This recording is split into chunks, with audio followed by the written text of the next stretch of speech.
कहाँ पाइब डमरू कहाँ रे पाइब घुंघरू कहाँ रे पाइब घुंघरू कहाँ रे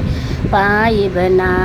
शिव गुरु के कमरिया कहाँ हो पाइब ना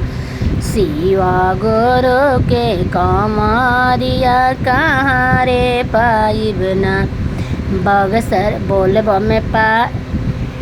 डमरू बरहपुर पाइब घुंघरू बरहपुर पाइब घुंघरू सुल्तानगंज पाइब ना शिव गुरु के कमरिया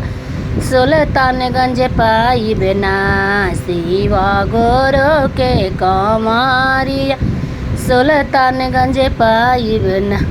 कहाँ शोभे डमरू कहाँ रे शोभे घुंघरू कहाँ रे शोभे घुंघरू कहाँ रे शोभेला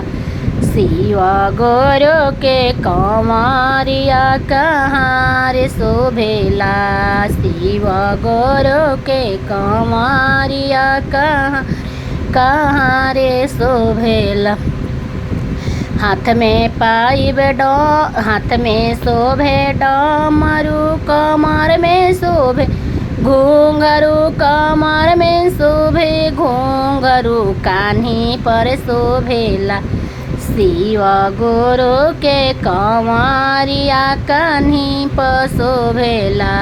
शिव गुरु के कमरिया कान्ही पर का दिहन डमरू कहाँ का दिहन डमरू काई हो दिहन घुंघरू काई रे दिहन घुंघरू काई हो दिहन ना शिव गुरु के कमरिया काई रे दिहन ना शिव गुरु के कमरिया काई रे दिहन ना शिव अन्न धन दिहन डमरू बेटा पोता दिहन घुंघरू बेटा पोता दिहन घुंघरू सिरे सेंदूर दिहे ना शिव गुरु के कमरिया सिरवा में सेंदूर दिहन ना शिव गुरु के कमरिया कहाँ रे शोभेला शिव गुरु के कमरिया कहाँ रे शोभेला। हर हर महादेव, घर घर महादेव, दया करी श्री गुरु दया करी।